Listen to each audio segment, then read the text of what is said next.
जोड़ों का दर्द, लिगामेंट की चोटें, ये ऐसी चीजें हैं जो हमारी जिंदगी की रफ्तार पर ब्रेक लगा सकती हैं।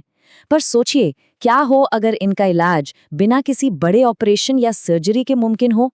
आज हम एक ऐसी ही कमाल की थेरेपी को समझने वाले हैं जो कई लोगों के लिए एक नई उम्मीद बनकर आई है। जब उठना, बैठना, चलना फिरना या अपने पोते पोतियों के साथ खेलने जैसी छोटी छोटी खुशियां भी मुश्किल लगने लगती हैं, तो इंसान एक बहुत ही मुश्किल मेडिकल चौराहे पर खड़ा होता है। सर्जरी का नाम सुनते ही मन में एक डर बैठ जाता है, और उसके बाद महीनों तक चलने वाली वो लंबी रिकवरी, ये चिंताएं बहुत ही आम हैं। लेकिन अब एक ऐसा रास्ता है जो शरीर को बाहर से काटने जोड़ने के बजाय उसे अंदर से ही ठीक करने की ताकत देता है। तो सवाल ये है कि ये काम करता कैसे है। देखिए, ये पूरी प्रक्रिया 3 बहुत ही सरल लेकिन असरदार कदमों में बटी है। ये तीनों मिलकर जोड़ों को अंदर से बिल्कुल जड़ से ठीक करते हैं। पहला, शरीर को तैयार करना। दूसरा, दर्द और सूजन को शांत करना। और तीसरा, जो भी हिस्सा खराब हुआ है उसे दोबारा से बनाना। तो चलिए, पहले कदम से शुरू करते हैं। हीलिंग के लिए शरीर को तैयार करना। मतलब इसकी शुरुआत बाहर से नहीं बल्कि अंदर से होती है, हमारे शरीर के अंदरूनी माहौल को साफ करके। यहाँ काम आती है इलेक्ट्रोपैथी। ये एक ऐसी पद्धति है जिसमें पौधों से बनी दवाइयों का इस्तेमाल होता है। इसका बस एक ही मकसद है, हमारे शरीर की जो 2 सबसे ज़रूरी पाइपलाइंस हैं, यानी हमारा खून और लिम्फ सिस्टम, उन्हें पूरी तरह से साफ करना। इससे होता यह है कि शरीर की खुद को ठीक करने की जो अपनी ताकत है वो जाग उठती है। इसको ऐसे समझिए जैसे कोई नदी है जो कचरे से जाम हो गई है, पानी आगे बढ़ ही नहीं पाएगा, है ना। बिल्कुल वैसे ही जब हमारा खून और लिम्फ सिस्टम साफ हो जाता है तो ज़रूरी पोषक तत्व और शरीर के अपने हीलिंग एजेंट्स वो बिना किसी रुकावट के सीधे चोट वाली जगह तक पहुंचते हैं। ये बिल्कुल हीलिंग के लिए एक सुपर हाईवे बनाने जैसा है। ठीक है, तो अब शरीर का अंदरूनी रास्ता एकदम साफ है। अब अगला कदम है उस समस्या से निपटना जो सबसे ज्यादा परेशान कर रही है, यानी दर्द और सूजन। इस काम के लिए इस्तेमाल होती है ओजोन थेरेपी, और ये एक साथ 2 बहुत जरूरी काम करती है। पहला, ये जोड़ के अंदर की सूजन को कम करती है, और दूसरा, उस हिस्से में ऑक्सीजन का लेवल बढ़ा देती है। इसका सबसे बड़ा फायदा ये है कि असर तुरंत दिखता है।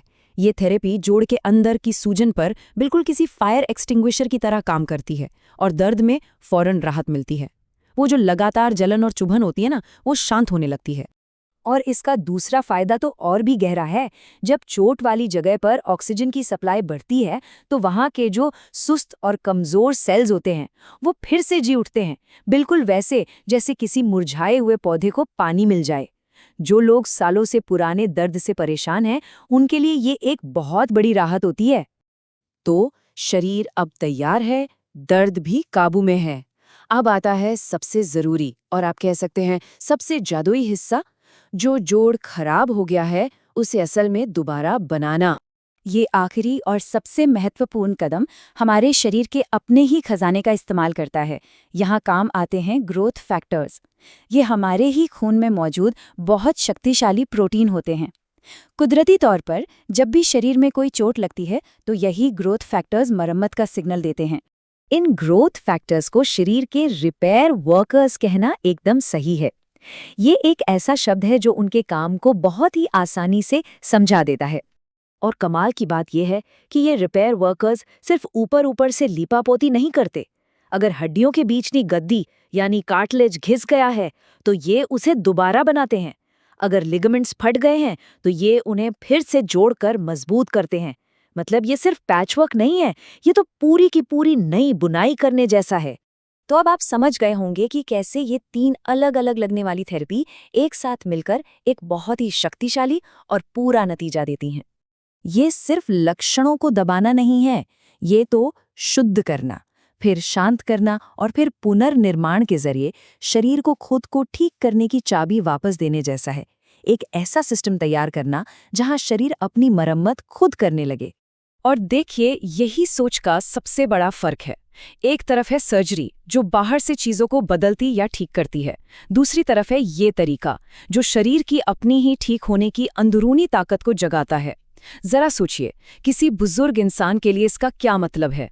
सर्जरी के बड़े खतरे और महीनों के दर्द भरे आराम से बचने का मौका।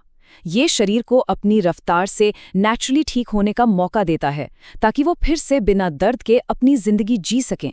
तो आखिर में ये सवाल हमारे सामने आता है, क्या इलाज का असली भविष्य बाहरी चीजों में नहीं, बल्कि हमारे अपने शरीर के अंदर छिपी शक्ति को अनलॉक करने में है? ये सोचने वाली बात है ना?